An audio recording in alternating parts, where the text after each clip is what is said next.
Hey everybody, welcome to GT Live. My name is Brandon Jones. I am your host. Today, the game we will be playing is Unfinished Swan, being performed by Mr. Daniel Bloodworth over there. Have you played Unfinished Swan before, Blood? Yeah, it's been a while. He's experienced. He knows what he's doing. Today, we're giving away awesome codes, you guys. We've given away some good codes in the past. I'm super stoked about this. We're giving away 4 codes to Life is Strange. All of it. The entirety of Life is Strange. And we'll be giving those to the 4 questions that Mr. Michael P. Huber prefers. You'll be chatting with him during the duration of the show. And we have 2 very special guests, Ms. Tracy Fullerton from USC and Rob Emanuel, who you guys might recognize if you are fans of game trailers. The lesser Slusser is...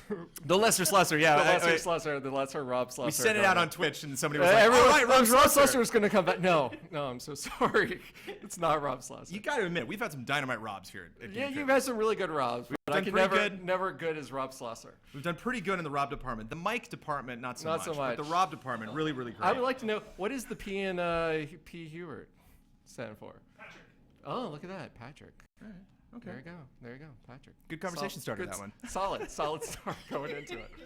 So let me go through everything because you wanted to clarify what it is that you do, because you do 10 billion things. So you are the chair of USC Interactive Media and Games, which is super awesome. The director of the Game Innovation Lab, which is maybe even cooler than that, and the author of the Game Design Workshop, which is a book or is an ongoing thing? It's a book and it's a class. Okay, it's both. Yes. So let's talk. And Rob, you are the student advisor for the Interactive Media and Games at USC. I'm the undergrad student advisor. And of course, the co-caster of the Indie Megacast. And the Indie Megacast. And we have G4 at Sci-Fi Games starting up again. So I'm the writer on that. Congratulations, sir. Well, thank you. So nothing was happening in games, not only at the college I went to, but in colleges, period, when I was in school. Well, people were playing them. I was definitely playing games. I remember Absolutely. Perfect Dark was a big one that came out when I was in college. Not to date myself, but... Yeah, GoldenEye was a big one. Right. That Halo. I'm so old. Okay, I'm not even going there. But to actually, learn, to meet really amazing people and to learn about games and to practice that art and to really encourage younger people to, pursue a career in video games. In video game development, not video games journalism. That's a bad idea. But video game development is really what that's you want. That's going to just go away any day now. Yeah, it's really, really what you want to be focusing on. Downhill. So you actually shortened it to USC Games, is what you. So really USC Games is an umbrella. It's a kind of meta brand for all of the degree programs. There are actually 4 degrees at USC, 2 in the Interactive Media and Games division, which, as you mentioned, I'm the chair of, and there's 2 in the Computer Science Games program. So there's basically, we have a plethora of ways you can study games. You can focus on the design and the development. You can focus on programming. You can focus on the music, the animation, all these other things, and we put them all together and get everyone working across all these disciplines. And how long have you been doing it? Well, we started I started teaching there in a basement in 1999. Okay, seriously, it was like an adventure, a text adventure to get guests to come speak. I had to say, okay, go down the stairs and be careful. Sometimes it's flooded, But that was in 1999, and we had one class, which was the Game Design Workshop, which was what my book came from. And then in 2002, we started the very first MFA program in interactive media.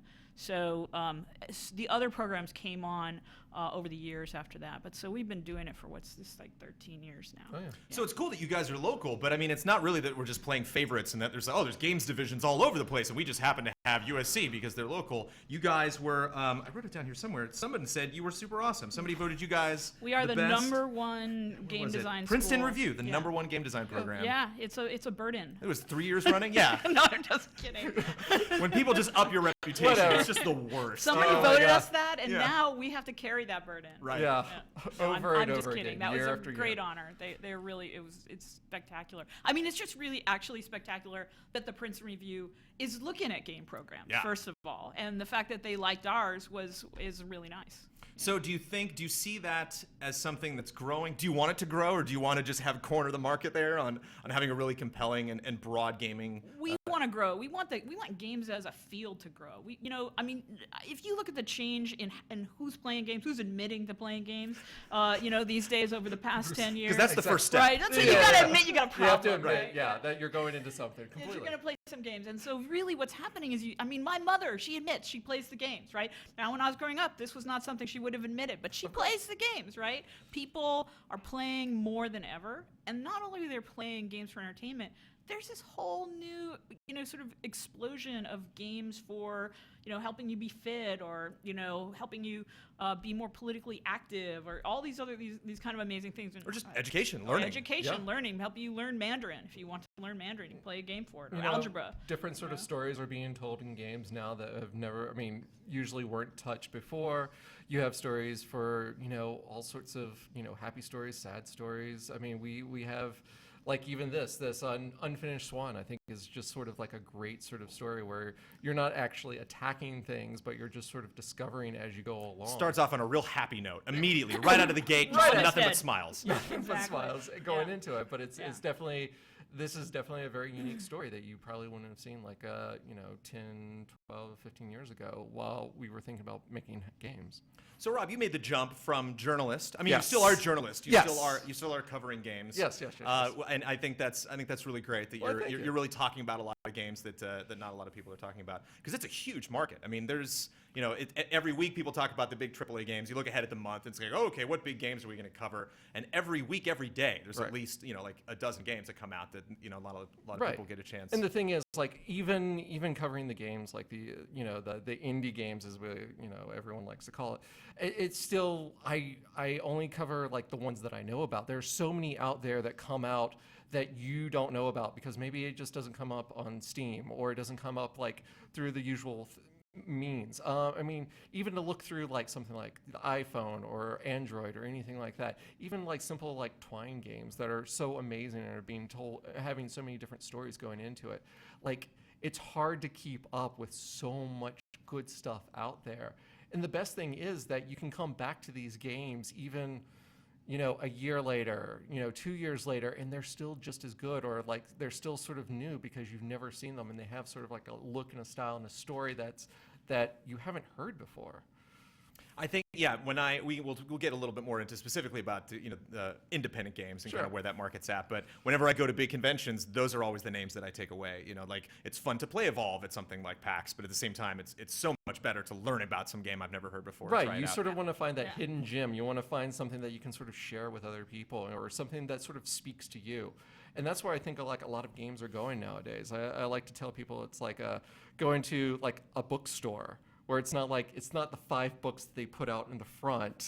It's all the other books that you can find in the different sections that you're going into it. It's like, well, maybe you like science fiction. Fine. We've got so many great science fiction games coming. We have so many great RPGs that have come out in the past couple of months that are just like turn-based, and like Pillars of Eternity, I think is such like a really cool RPG that has like a great sort of like story and has a lot of great like action to it. But like you wouldn't have seen it like a couple of years ago because back then they didn't think anyone wanted to play like a turn-based RPG. Who does that sort of stuff? We want guns and shooting and fast things like that. And so like the passion that you feel naturally in a game like that is incredible, because it's really clear the people behind it, loved it and wanted to make this game because they wanted to play it themselves. Sure. So for people in the GT community that miss you terribly, Rob, That's like one or two. well, there's 2 people watching right now Not Slusser.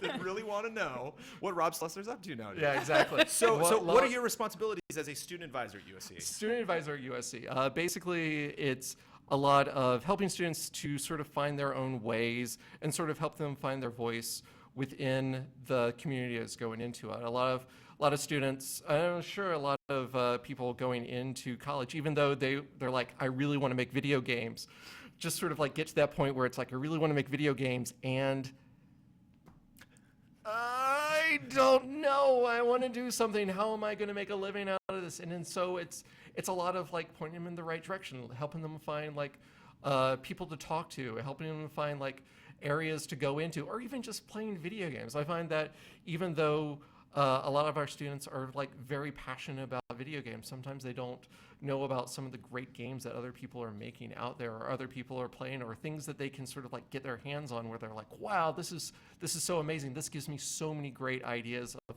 things that I could be doing with my own work going into it. So you mentioned, Tracy, that you have kind of 4 main roads that you can go down. Sure. If you're looking to get a degree. There's 2 in gamedom. at the undergraduate level, and there's 2 at the graduate level, essentially. So have you found people that kind of go in and aren't really sure where they're going, and maybe like will swap from one Absolutely. to the other, or they definitely and they have the freedom swap, to do that? and not only do they swap, they collaborate. So the program is actually designed so that there's a track of production classes from the beginning to intermediate to advanced, where they all come together from the various disciplines and sit in class together. And I think that, you know, creating those bonds, that's the first step towards creating indie teams and prototypes of ideas, and really figuring out who you can work with, how you work best, you know, what you want to say with games, you know, what it is that you want to express, you know, and so by getting every one of the separate disciplines in together and getting them working on these games together, that's the kind of beginning, the seeds of what we try to do. Speaking of disciplines, I was a theater major that went into film. I auditioned for USC Theater, didn't get in. The Sorry. co-founder of GameTrailers.com, Mr. Jeffrey Grotz, applied for USC Film, didn't get in. Oh no! Oh no. Do you find that it helps to have a collaboration with the film and theater departments? Because video games need voiceover, they need acting, you know, they might need motion capture. Yeah, so we actually sit within our program, Interactive Media and Games, sits within the School of Cinematic Arts. And our students take classes in writing for games, but within the writing division. And they take classes in animation, and they work with students whose goal is to go and work at Pixar, right? So there's a lot of overlap. And things like VO, that's exactly right. Motion capture, we have one of the largest motion capture stages in LA for the students to use. And That's so cool. I know, it's super cool. It's like I want to know these things, but it also makes me so sad because it's just like you wonder, you know, like where would my life have gone if I had I gotta tell gotten you, into game development you know, that early? It's incredible. It's hard not to be a little Star Trek. I actually got to use the motion capture stage myself for one of my projects, and because it's faculty, you can also sign up and use it. So, you know, I got a little bit like starry. I'm like, I can't believe I get to just use this, you know? Well, I wouldn't want to leave. As a Yeah. student, I wouldn't want to graduate. Well, you know? a Like, lot I of want them- to keep using this equipment. Well, a lot of them, you know, we still have a lot of people who love to stick around, and Yeah. like they start their own sort of companies, and they actually, you know, one of the things that we do encourage is, you know, bringing you know, our students work for them, and then they go off and they, you know, work on their company, and those alumni now hire the students going into it, and so it's this perpetual sort of like motion, and they know exactly going into this. It's like, well, this is what you know. These are the skill traits that you know, like coming out of this whole division.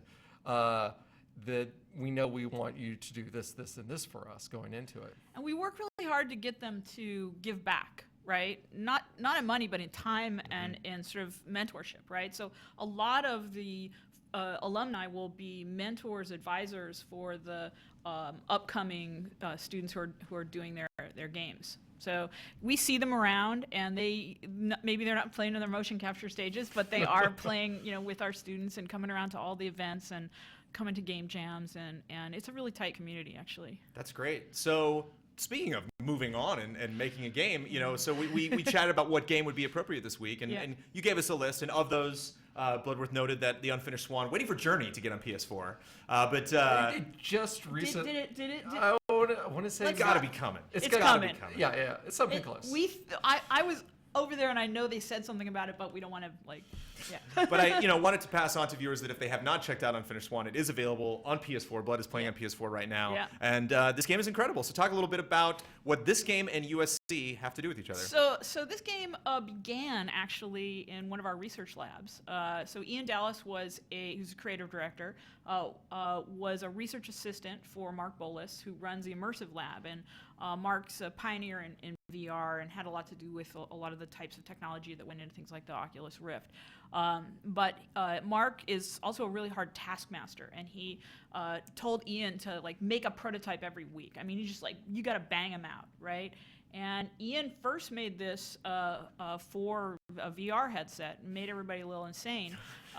But the mechanic was so beautiful, this mechanic of revealing a 3D space, right? Rather than just exploring an existing one, that the actual creative act of the mechanic would create and reveal at the same time. And so it stuck. And so Ian kind of went on with that, and he kept pushing on the story. And I think he took a early prototype to the Experimental Game Workshop at GDC, and possibly Sense of Wonder. Yes. I think that's where you got the... Yeah, it was definitely a Sense of Wonder. Yeah, so out of those shows, first of all, I got tons of playtesting on what is this actually a story? Is this a game? What the heck is this thing? This is paintball. So it was tech first and then story later. Yeah, exactly. Because it is an interesting story. He always wanted to do story, and he was a writer before he came to us. But I think those things, it began in that order. It was sort of a tech demo, and then he really wanted it to be story. And maybe not a story that's necessarily completely explained by the time you get to the end, as far as like, what was this experience? Just like the was this a dream? Was this actually a journey that this character takes? Yeah. Completely. Yeah. You mentioned earlier that we're kind of moving into an era where you said your mom, family members are confessing to playing games. One of the reasons why I love this game is I had to show everyone this game. I had to show my then girlfriend, now wife, this game. I had to show, my parents this game. Yeah. I took, brought my PS3 home. It was just like, you have to check out this game because it exists on so many levels. There's some wicked platforming in this game. There are some segments that are actually kind of difficult to get through, but at the same time, you could just be in this opening environment for hours and just running around and splashing stuff. Exposing it and seeing how beautiful it was. It's kind of funny because what you say about everyone playing games, so I always get the posters framed from all these games, and I went to the art store, which is a really nice art store, get the posters framed, and the guy's definitely not a gamer, I think, in my head. But I start unrolling these posters. I'm doing Flow and I'm doing Flower, and he's like, "This is my favorite game." No, this one's my favorite game. No, and I get this one. No, this is my favorite game. And he's like, these guys, and it's just some, it's a guy who never would have played games. I think if I'd unrolled posters in there of even some of the greatest games that I've ever played before the indie movement, he probably would have just thought, is this a weird person, and so I think the culture is changing. The people are admitting, people are beginning to love games almost like literature. So do you think this game wouldn't have worked if it was just the opening area? Like it needed a narrative, it needed a linear progression that you were actually going into new environments. Because what you're looking at now isn't the entire game. It does change. They do give you new elements. Obviously different ones they go into, and they expand. So it's not just painting things, but after a while you're using water. You're having to use balls of light to move from place to place, going into it. It's really cool. But it's still the same sort of deal that you're dealing with, or the mechanic, the feeling that you're basically just tossing balls or globs or going into it. There's nothing new. There's no power-ups. There's nothing you're having to do secret moves in order to progress to the next level. I mean, it's just you learn how to spit paint out as it's going. One of my favorite comments from someone that I showed the game early on, because you start in this, very square room, that you can eventually reveal if you paint everything. And I was showing it to someone, and they were like, "Well, what if you paint everything? Won't then it be easily, just as difficult to walk around because the environment is now completely black instead of completely white?" And you're like, "Yes." So you do have to show a little bit of constraint if you want to explore the environment. You have to not paint everything so you can see where you're going. And it's funny because I remember, I think the first time that I was doing an interview about this, looking at the first screen, he would wait, and just Dallas would watch, and be like, and I would be like, what? And the thing is, at the very first screen, the very beginning of the game itself, there's nothing to tell you what to do. There's no button to press. There's no hit A to move on, hit stick to move forward. Excellent camera work there, Blood. Excellent camera work on the giant monster reveal. Excellent. And there's none of that going into it, and that's sort of how the game is. The game is not going to tell you how to play the game. The game is just going to let you play the game the way you want to play the game. Which isn't easy. It can't be. You know, like I've dabbled in game development, but never produced something to this scale. And like that's not. Can you teach that? Is that something that it just naturally comes from a creative mind, or? Well, first of all, I think that is you got to break that down into many, many different things, right? Because break it down to first of all a strong sense of sort of imagining an experience, right? Sort of imagining a blank slate of what it feels like to sit there and have a game not tell you what to do, right? And then it's also, there's technical expertise. I mean, Ian is self-taught and did the majority of all the technical aspects of the original part of the game himself, and really nerded out on that. So I think you can teach that, but mostly people teach themselves those kinds of things. What you, I think, can do is you can teach people process. You can teach them to iterate, to listen, to get the right kinds of playtesters, people who are not going to just smile and tell you what you want to hear, but tell you they're not going to care who you are and what you're doing and what you want. They're going to just hurt your feelings right there and tell you the truth. So we do. But I think that's really crucial in education. I actually noticed that a lot because I was in theater, and so there were a lot of like getting through high school, and like once all these high school friends are like getting all the leads in the shows, like we're like, oh, I'll continue to do this in college, and it's like someone needs to tell you that you're not that great. You do need to work. Everyone needs to work. It's just like you're never like a master. You'll spend your whole life learning your trade. And there's always new things to learn. Yeah. Which brings me to my next question: Is there an age limit for applicants for your department at USC? No, actually, no. No. We do.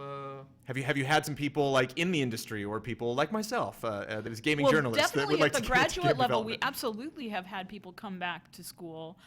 We've had people come back from ex-Imagineers. Aaron Reynolds, who we were talking a little about earlier, came back after working at Disney. So there's no age limit. Absolutely not. I mean, the truth is that the limit is really in can you take the time out of your life, and that's what. So at an undergraduate degree, it's really getting to be a whole person, right? Getting to be a person we can put out in the world, right? And but at the graduate degree, it's about taking some time out of the necessary grind of life to develop your voice, to develop, to maybe do a pivot on what it is you want to do in the world. Like people who've maybe been programming want to come in and be designers, or people who've been artists want to come in and be producers, whatever it is, doing a pivot and taking that time out to really focus in and get that expertise. So if you can take the time, I'm tempted. Come on. I was reading up on all the cool stuff you guys are doing on the USC website, and just looking at these pictures of students like using all this awesome equipment. I'm like, man, I want to go to school. What's wrong with me? Yeah, we're doing like a lot of really great stuff. Like a lot of VR games are being done. We actually just had a game jam at the museum. Yes, the Getty. The Getty Jam. Yeah, that was great. Rob put that together. And that was overnight. We got a bunch of, it was like 30 students to stay over at the Getty Museum to make games to help people sort of discover art, as it were, going into it. And that's something that's really fun. Yeah. I think it's like looking at games in sort of a different way, how we can use it to explain things or to bring something else out in the environment.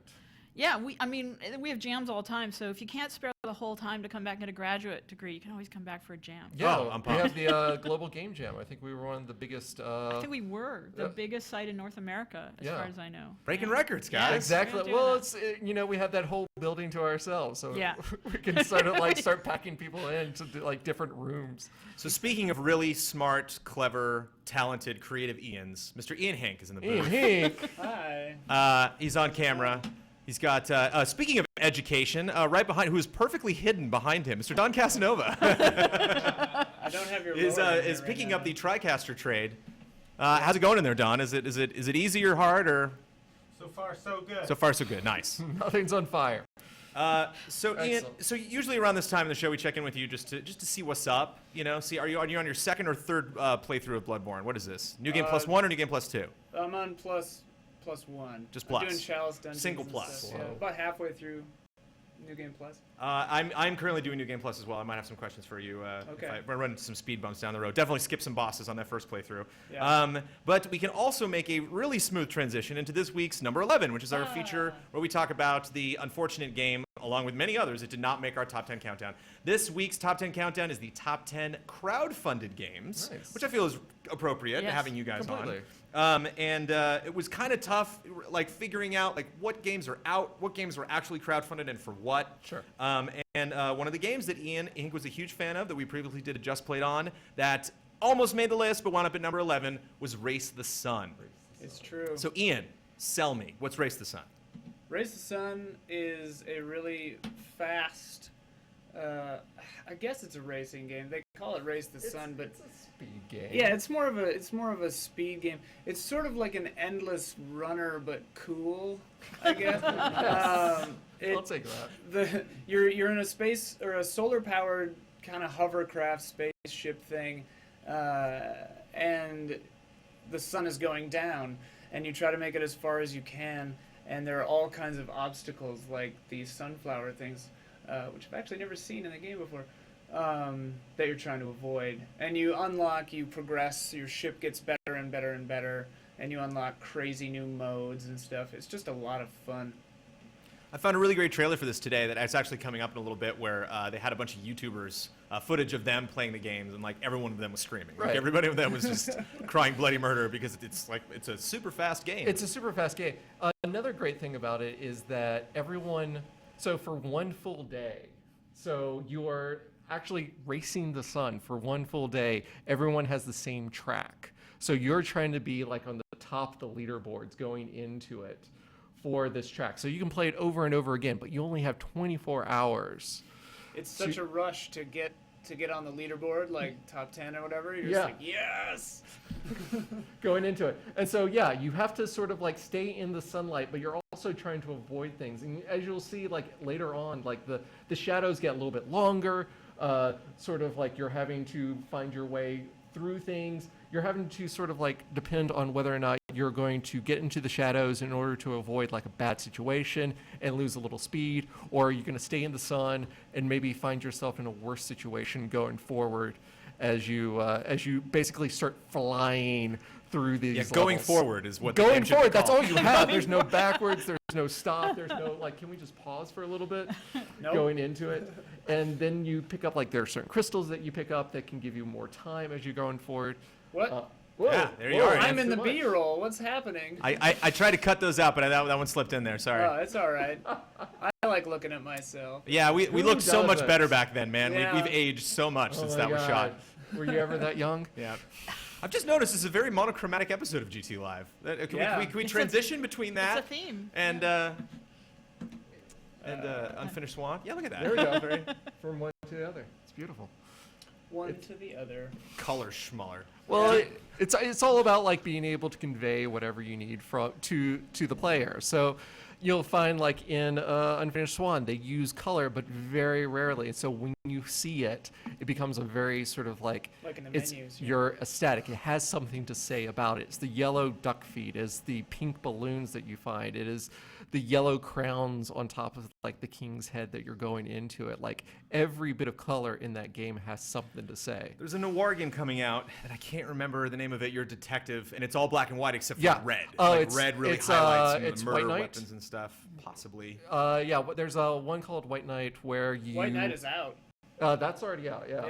Yeah. That one's on the PS4 where you play as it's sort of like a noir game. You always have to stay in the light going into it, but it's very much like dark shadows, like everywhere you see things sort of in the background, and you're trying to figure out like this murder mystery as you've stumbled upon this like seemingly empty house that may not be as seemingly empty as you thought it was going into it. It's a spooky game. It is a super spooky game.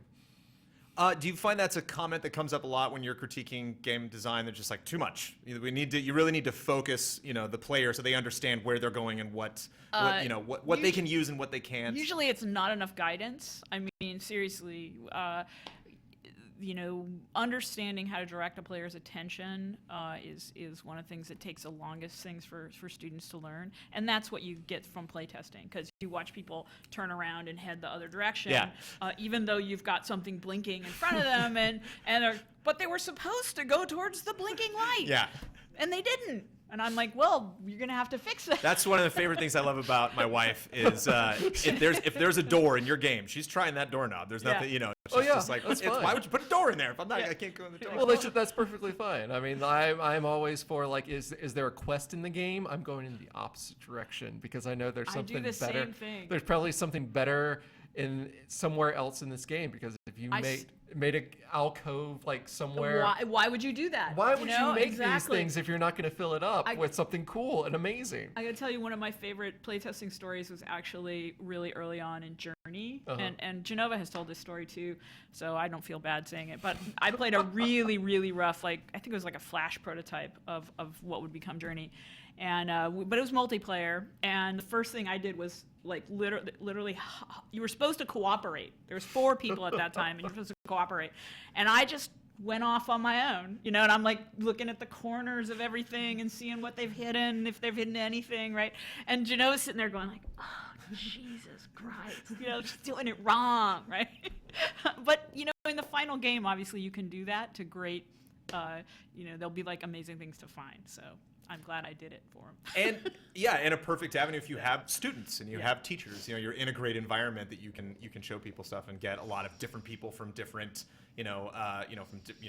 elsewhere in the U.S. or possibly not from the U.S. Coming in to learn stuff and bringing their own experience to the game. Again, it's amazing all the different voices and sort of like the different sort of stories that are now coming out with all these games. I'm just it always amazes me like what can be told now with games. I'm always 80 Days was one of my favorite games from last year, and I think it did such an amazing job of like going for classism. It went into racism, and it does so well. Even with the source material, even a little bit better going into to 80 Days, because it deals with these robots, these automatons as they were, and how each culture treats them as sort of like sometimes as a third-class citizen, or sometimes they'll treat them as weapons, or sometimes they'll be just frightened of them, or sometimes they just treat them as slaves and they run and hide, and the automatons feel like they can't come out, and so you run into these automatons that are trying to hide their identities, and once you find out, they plead with you not to tell anyone else. Spoilers, Rob. Spoilers. Come on, calm down. No, but the thing is, like, you can play 80 Days like 3 or 4 times and not come across the same bits of story going into it, because you're crossing the whole world. From top to bottom, and they even put in like more DLC where you can go across the Antarctic. As it were. So you can find all these things. It's super fun. No moon expansion yet to 80 Days? No moon expansion, but that might be that could be a hidden ending, as it were. So I'm sorry, Ian. Race the Sun, fast game, not fast enough to make the GT countdown. That's okay. So we are at the midway point of the show. It is time to watch Badass Trailer. And I had one lined up. I had a Badass Trailer ready to go. Really? And then a badasser trailer. A badasser trailer?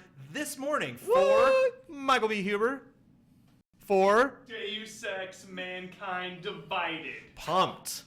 Goes running into my office screaming, freaking out. Because I actually wasn't a huge fan of the CG trailer that we got for Human Revolution. Right. Because he was doing, Jensen was doing lots of cool abilities and stuff like that, but like not a lot of context. And we favor context here at Game Trailers. We're big fans of it. And I love the storytelling in this trailer. It is a badass trailer. Check it out.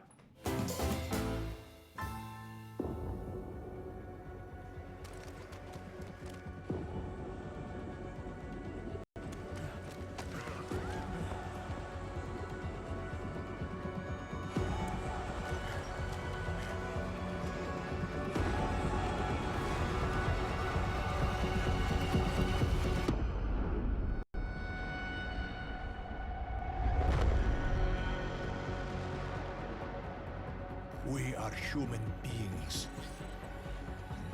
Each and every one of us. This must not go on.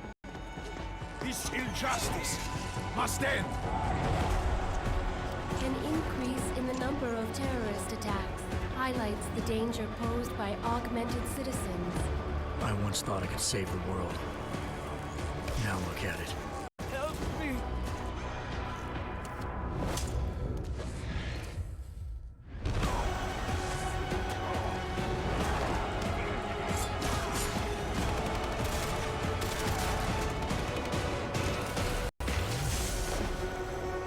Sometimes you just have to let go and embrace what you've become.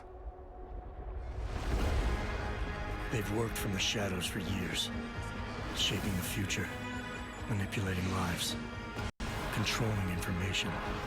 Innocents have died as they play their game.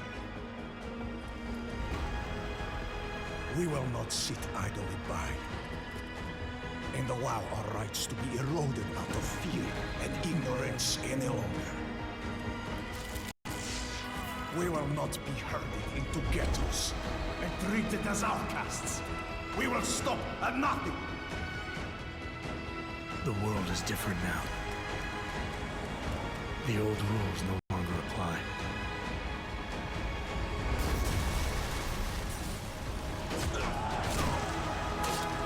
So much pain.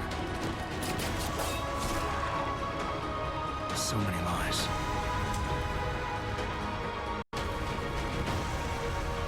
Their darkness must end.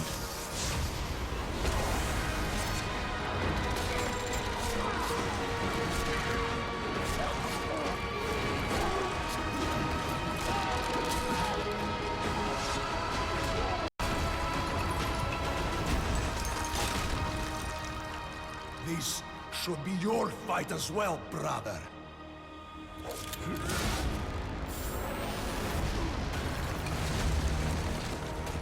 The promise of a golden age is over.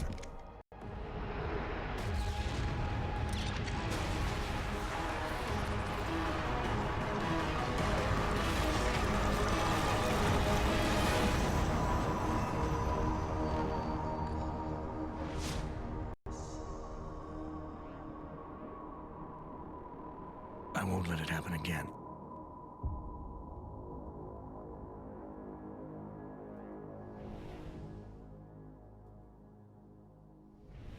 All right. That's badass. It's a badass trailer. You know, I named that segment Badass Trailer just so it wouldn't be like Trailer of the Week because there's 2 more days in the week, so we didn't really know if it was going to be the Trailer of the Week. Could we have better Like, trailers we've had a sometime? couple of picks, and I'm just like, is this badass? It's good. I don't know if it's badass. That's badass. That deserves to be a badass trailer. You know who's also badass? Matt Blair. Hey, how you doing? Welcome to the show, Matt Blair. Thank you very much. So this is the part of the show where we talk about editorial, and I got a real boring topic. Independent games. I'm just going to throw it out there. Sure. But Rob, you love independent games. Yeah. Tracy, you are responsible for rearing a lot of people that are now making amazing independent games. And you actually, you beat me to the punch, Rob. You brought up the term independent. Yeah. Like, oh, and you grow. To me, it's interesting because the one argument I would make for maintaining the classification, not that I'm totally fine if we get rid of it, but I wonder if there is kind of like a badge of honor that you have that, like, yes, this was really hard to make. Yes, but for a much smaller group of people, you know, that like I wonder if it does if that is the one positive to having this classification of independent games. I mean, it's one thing to recognize the hard work that people put into games going into it, but at the same time, I think we've come to a point now. I think it was like maybe it was the beginning of this console cycle where everyone was like, well, we need these independent games to fill in the cracks that are like the AAA titles because we got to wait for them to catch up going into it. And now it's just You're like killing me. And now I'm just like, guys, why don't we just love the games that we're making because they're so amazing and wonderful and just have these games. These are games. These are amazing games. I gotta be devil's advocate here. Sure, though. go I mean, for it. I understand that it's like become this whole sort of terrible like reflection upon itself and ad infinitum. But for me, it's like saying, do we need independent movies? Do we need independent music? Do we need independent culture? Yes, we do. Well, yeah. Whether we call it, I don't care. We could call it blue culture. I don't give a shit what we call it. Right. Can we say things like that? Oh yeah. Okay. Well, it happened. Well, No going back. Sorry. We'll go back. Okay, but anyways, Making that notes there, stuff. Ian. Yeah, just write that down. But so the thing is we need independent culture, We do. you know, and we need people who are taking risks. We need people who are not filling in the cracks in somebody's no. business agenda. No, We need- that's why we need- that's why I'm saying like they assumed that this would We happen. need people who are blowing up people's ideas about what a slate is going to be. Right. Do you know what I mean? We need people who are blowing up what the idea of a Christmas release is going to be, right? Right. So I just, you know, for me, I don't care what we call them. We can change the name because if we're all sick of it, that's a whole nother thing. But we just need a kind of difference culture in games so that the people who want to blow things up can go there and blow things up together.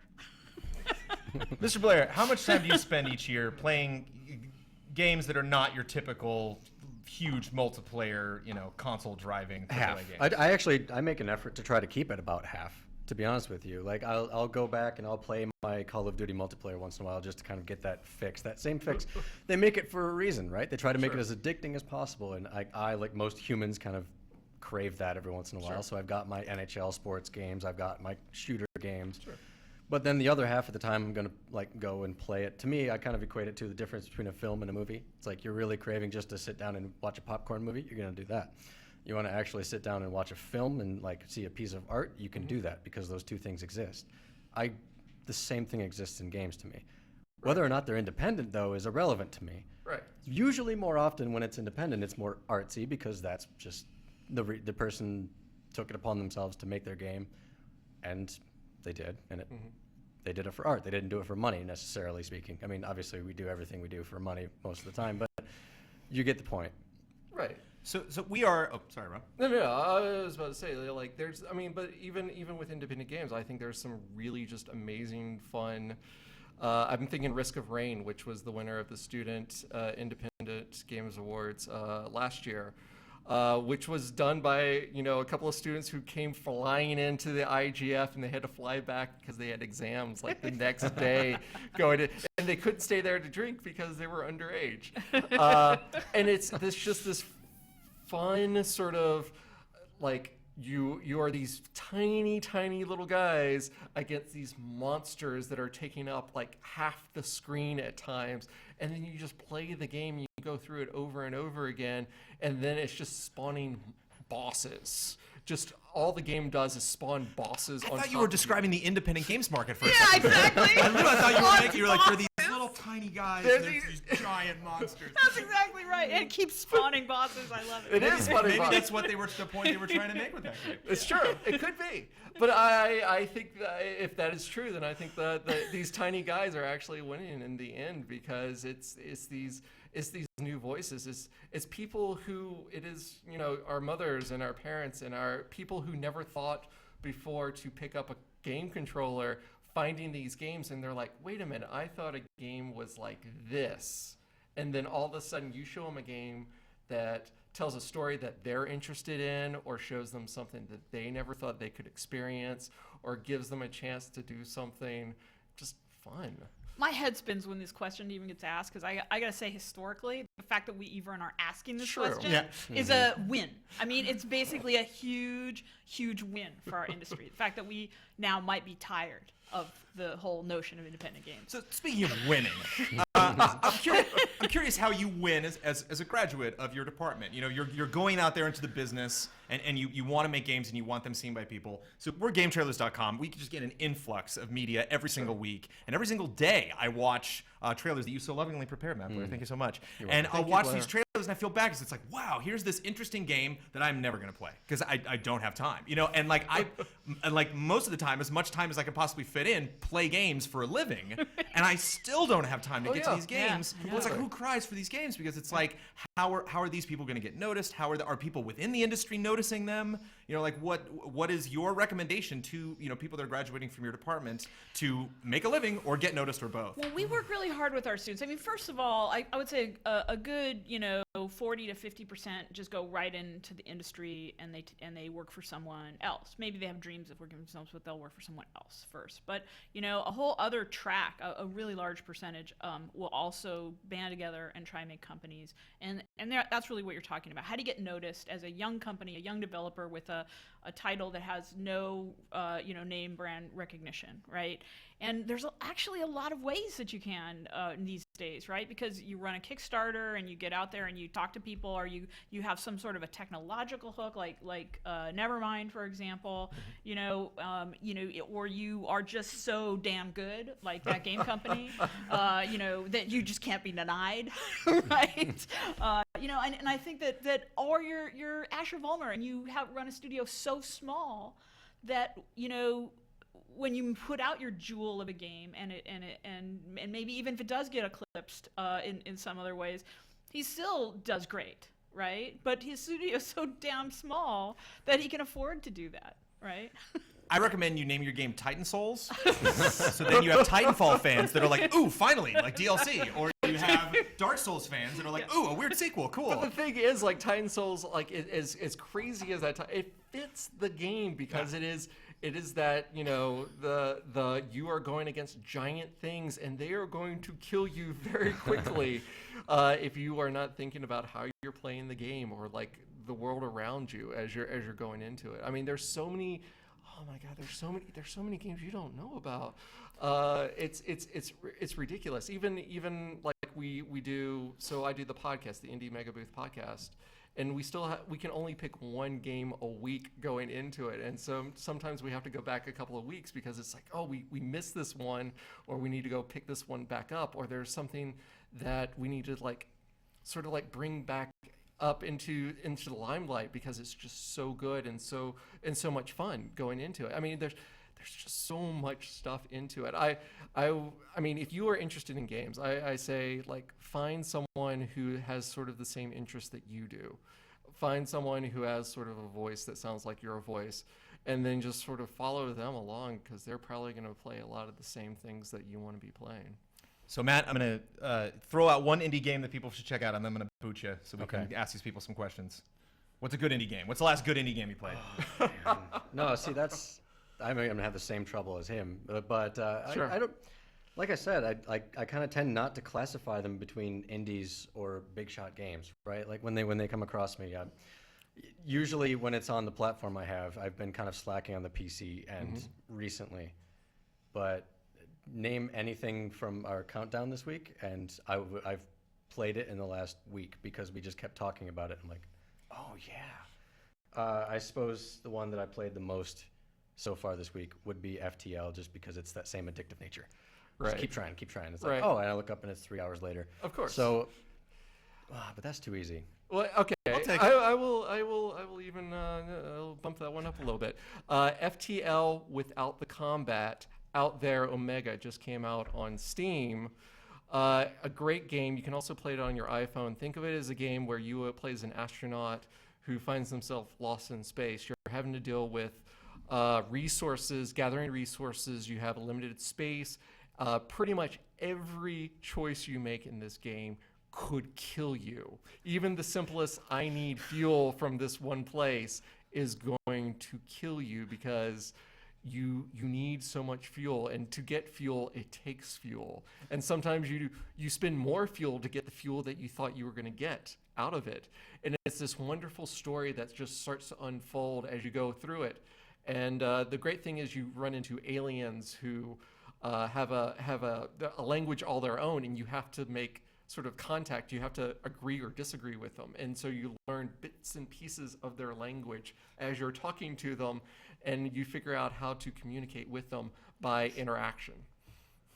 Sold. All right. I just want to call you sometimes, Rob. I literally just want to call you out of the blue.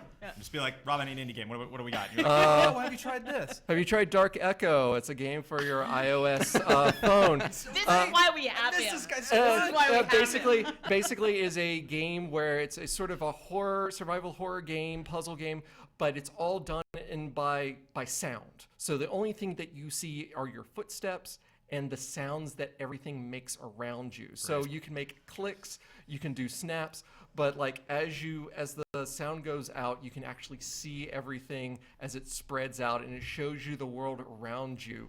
But by doing that, you alert, obviously, other things to you. So you have to sort of like judge between the two as you're finding your way through. Lovely.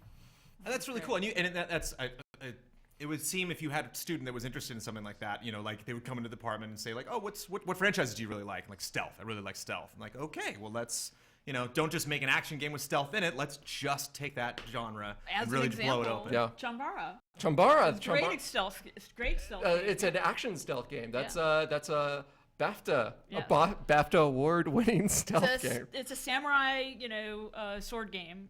Two samurais fighting, one black, one white, and the whole world is black and white. So depending on what color you are and where you're standing, you can be seen or not, right? Because you fade into the black or you fade into the white. And so you sort of have to figure out where you want to be and how you're going to sort of like disguise yourself in this. Basically, it's a sword action game going into it, but you have like a strong stealth element in order to, attack the other person going into it. Yeah. God, this is great. I just want you to keep going, Rob. I literally want you to stay for 5 more hours and just keep rattling off all these. We can do this. So, I'm always here. Mr. Mike Huber was given the daunting task. This is the first time you've chatted with our community during GT Live. How'd that go? We're getting into some Deus Ex a little bit there. So. Okay, well, back on point. Focus, For a Huber, minute. focus. No, it's really great. A lot of questions about the industry, about school, about, is it too late to go to school? Selling games, making games as art. What is art? What is a game? Right. What is art? Hit these people Oh up. my God, that's a big one. What is art? Let's What throw some good is? questions out. Yeah, that's the first question. What is art? What is art? Just Yeah. what is? All right, give us a good question, Huber. All right. First question. Let us go. A pilot. What games do you use as examples while teaching? That's a great one. And what's interesting is it changes year to year.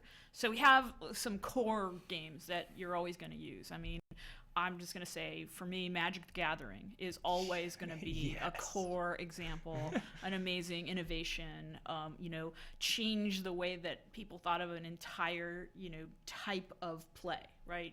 Decks of cards changed forever, right? And so I'm always going to use Magic.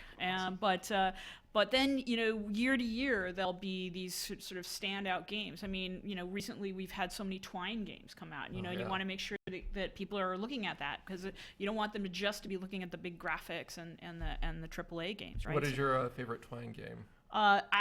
It's not. I don't think it's actually been published, but it's the one that Porpentine showed us when she came to Playthink. Do you know what the name of it is? I do not remember. It's just so wonderful. She does. I would say Howling Dogs. I always tell people Howling Dogs is one of my favorites. I would have said that before I saw Sorry, this you one. saw the other one. But Howling Dogs is out for right now, so you should. I actually have a link to it on my desktop because I just every once in a while like to play it. It's so awesome. It's amazing. They're such amazing.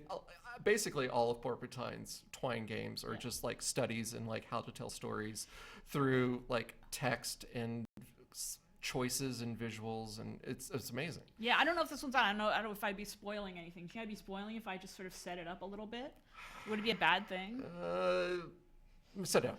Okay, so I mean, you're basically begging in a town, and you that's what you can do. You can beg, or you can like go to the next town to beg, right? Whoa. Yeah. That's seriously. what we do. Yeah, and if you don't get anything, if you stay there and you give a chance not to get anything, I mean, you can essentially die, right? But you could go to the next town. You could stay alive a little bit longer. You don't know what's going to happen. I mean, it's just this terrible binary choice. But it's rich with the way the towns are described. Each town has this kind of procedural engine that describes the town that you're in, and people are different in that town. I won't give it away because that's kind of the heart of it. So, but they are they're described beautifully in with this sort of procedural engine, and so you get a sense of who's not or who is giving you money, right? Wow. So yeah. it's just a Wow, gorgeous trippy. thing. I think, Bloodborne's tough. You don't have to eat in Bloodborne, Ian. No. Oh, that's yeah.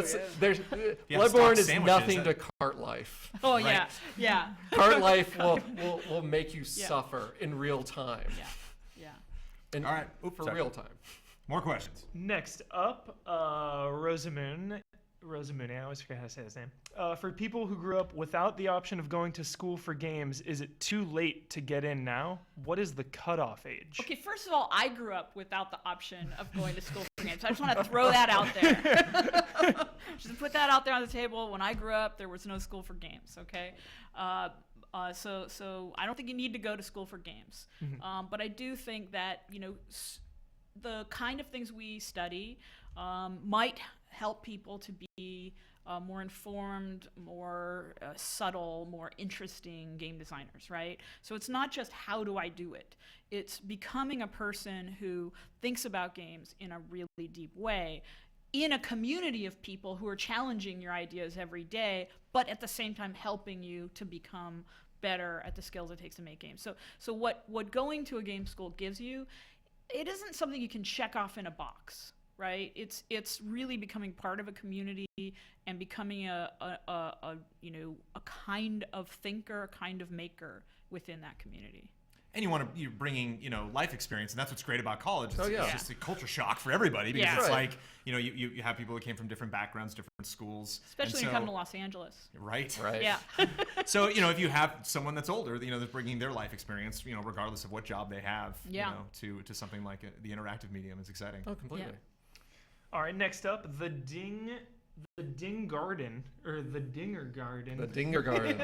As a student in the interactive arts, as a student in the interactive arts major currently, I find that the more I learn, the more daunting the act of actually building a game becomes. Without a team of hundreds, it can sometimes feel like ambition is the enemy. I'd imagine some of your students have felt the same way.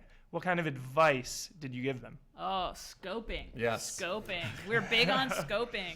We're big on triaging and honing and it's actually, I'm going to be talking to my advanced students tomorrow just about this because we're coming to the end and we're going to talk about, okay, if you had to ship this game on Friday, how would you spend the next 2 days? Right? So scoping at every level. I mean, there are times when you want to blow the list up in the early stages, but a lot of game design is killing your babies. It's killing those things or finding compromises for them that don't actually compromise the vision.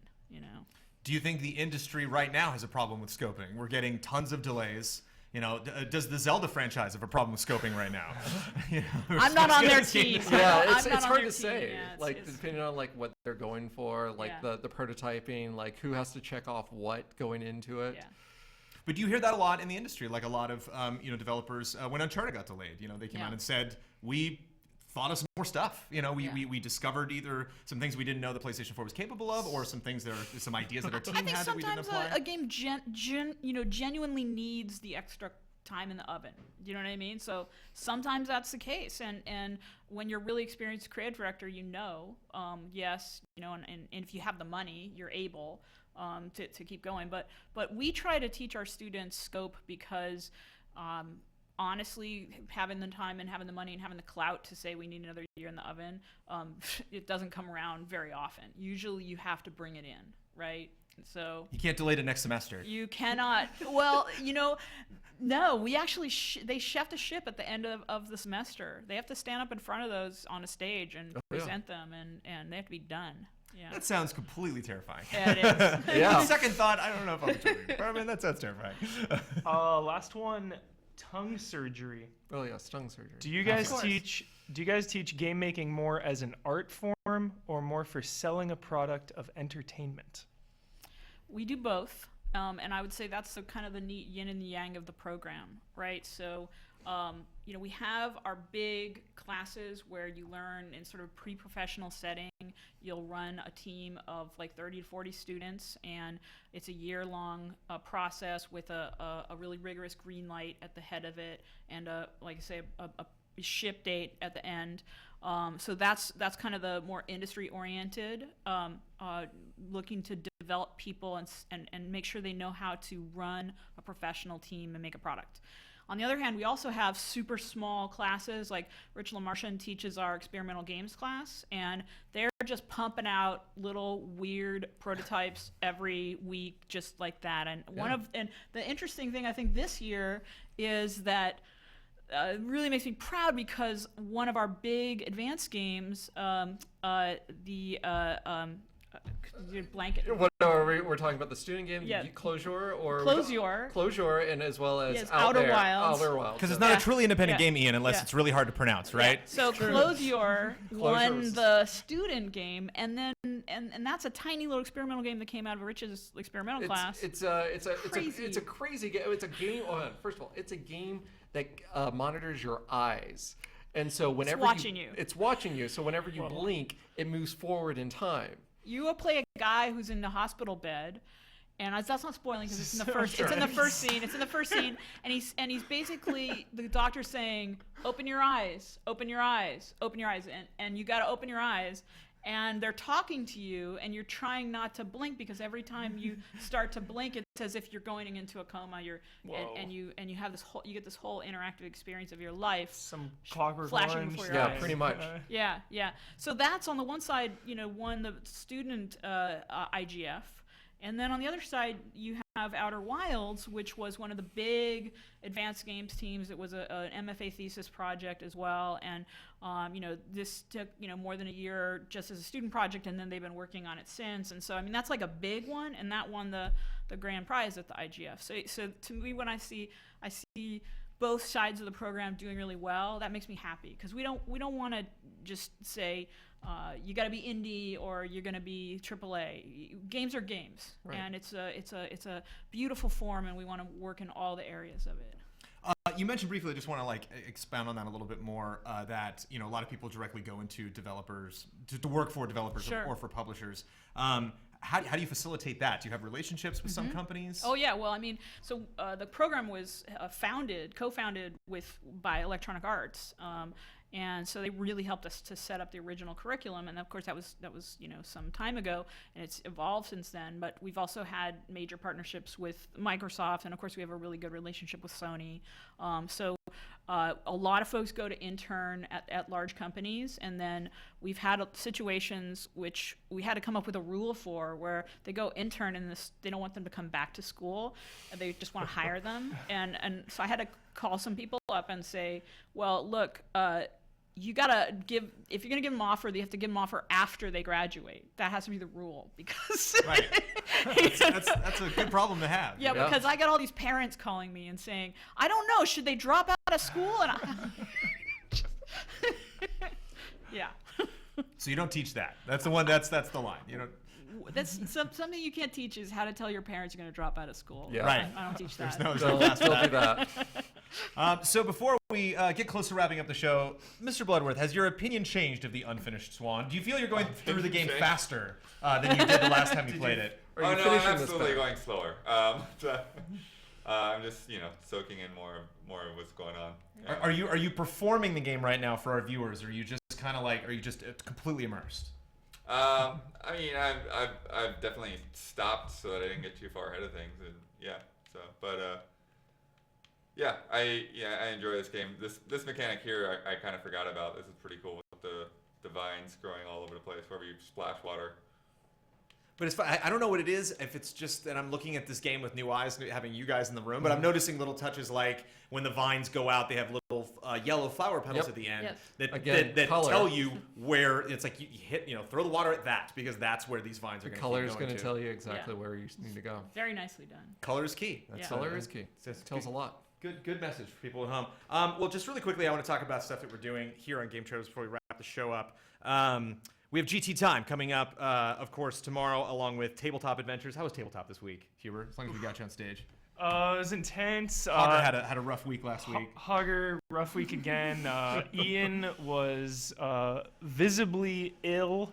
I got a really bad migraine earlier yeah. today. I had to go home for like 3 hours. But you're back. Yeah. I came back. We almost had to substitute you for somebody, Yeah. but Ian, Man, you get no substitutions for Ian on the show. no He's going to be here. substitutions. Come hell or high water. Some- If we go into the control booth and he's just passed out on the floor, then we're just oh wait, okay, no, we gotta stop. That's why Don's in the back there. Emergency big meeting with twists. Don. Don, come in, learn the TriCaster.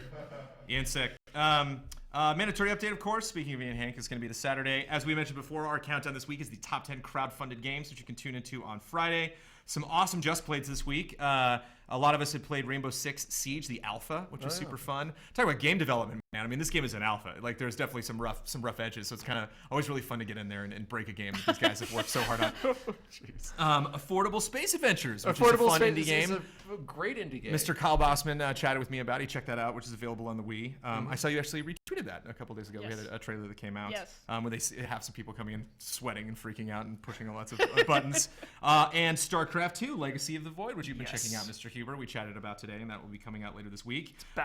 Speaking of Michael Huber, is currently playing Mortal Kombat X. Yes. And we'll have a review for that as soon as you can muster it. Monday. Also, Pillars of Eternity, which you mentioned before, Rob, which we are extremely tardy in producing a review of. But it is a long game. It is a game. Is a long game. It is a game worthy such of a review. long game. So we will get to that review. Mr. Ben Moore is playing that as fast as he humanly can. And we talked a little bit more about being really cruel. I think that to gamers. I think that topic has come up a lot. Right, of course. Bonus Round covers that this week. This Sunday's episode of Bonus Round is about punishing games, which of course Bloodborne is out, so it's also a good time to talk about that. And Mr. Michael Damiani has put a lot of blood, sweat, and tears into Kingdom Hearts Mysteries, into a 4-part series that goes into all sorts of stuff that you need to know, homework, if you're going to be playing Kingdom Hearts 3. Xehanort's ambition. I've been saying Xehanort a lot. And this episode, gets into. Is this episode about Xehanort? I should know about all the names and all the characters floating around in my head. It's impossible to but tell with this game. a new episode. Dawn confirmation. This is the Xehanort episode. We got confirmation. We have confirmation. We have Xehanort. Xehanort confirmed. If there's Xehanort anything confirmed. you did or maybe did not want to know about Xehanort, you will find out this Friday for the third part of the 4-part Kingdom Hearts Mysteries delivered to us by the fine Mr. Michael Damiani. Thank you guys so much for coming in. Sure. It's traffic is rough in this town. Yeah. And while you are local, you are in Los Angeles. It is not. You cannot go as the crow flies. No. From where USC is located to Beverly Hills, and of course back again after the show is over. So I really appreciate you guys coming out. And this is a really great discussion. Independent games is not something that we focused, or lesser known games. And Rob, you do it so eloquently. Well, thank Really you, does. sir. Thank And you. really is a fascinating department that you guys have there. Again, I'm legitimately tempted to go back to Come school. on. Yeah. I just Come have this stupid on. full-time Come job thing that on. I gotta I deal know. with. Whatever. Yeah. We got VO booths there. You can just do the same thing. Exactly. Viewers at home, you can follow us on Facebook and Twitter. You can subscribe to us at twitch.tv/GameTrailers, youtube.com/GameTrailers, as well as youtube.com/C/GT Reviews, where you can find archived episodes of this show. You can also find our Just Played episodes and our reviews and previews over there. You can also visit GameTrailers.com, which in this day and age seems like a crazy thing to do. There's all sorts of other stuff there, including Game Trailers, a lot of the trailers for stuff that Wow, we've talked Game about on the Trailers, show. really? Yeah, They still believe it or have those not. things? Believe it or not. A lot of people, they try to sell you on other things, but Yeah. we're really a little bit too literal sometimes here at Game Trailers. There you go. Thank you so much, Mr. Daniel Bloodworth, for playing Unfinished Swan for Excellent us. job, sir. I was very amused. I got to admit, it was kind of hard to focus on you guys sometimes because it's such a gorgeous game. It's fun. It's a little hypnotizing. And thank you again, Rob Manuel and Tracy Fullerton. Where can they go to check out your stuff? What are you guys doing now that I don't have to sign up for school to check out? You mentioned Game Banks. Yeah, we're going to have our demo day, which is the final show for our advanced games. Will be May 12th down. If you're in LA, be sure to come. And you can sign up at games.usc.edu. Game Jams. I said Game Bang. I've been hanging around Smosh too much. They have a Wow, show called you Game have Bang. been. No comment. It's rubbing off. Rob, you have your indie Mega Cast. How's the Indie show Mega going? Booth, the Indie Mega Cast, once a week. I believe last week was Discourse. Like I was saying, next week is going to be Dark Echo. If you want to start playing around with that, I highly recommend downloading it for iOS, as well as G4 is somehow back from the dead. So check that out at Sci-Fi Games. You never know with games journalists, You do you, never Rob? know! They go away and they come back. And still every so often work something with IndieWire going into it. So, I like to keep busy. This was a lovely discussion. And again, being Game Trailers, we tend to focus more on like big AAA stuff. So it's always awesome to talk about some really fun things to do. And I really recommend you guys go to the website, go to USC, and Yeah, check and if out you're all in the cool town, stuff come you're down doing. and see us. Oh, Yeah, please. definitely on your events. Is that stuff? Is your schedule up there for all the events that you're doing? Yeah, Yes. there's a link right on the main site. Awesome. Wonderful discussion. Thank you guys so much. All Thank right. you guys for tuning in to GT Live. We'll see you next week.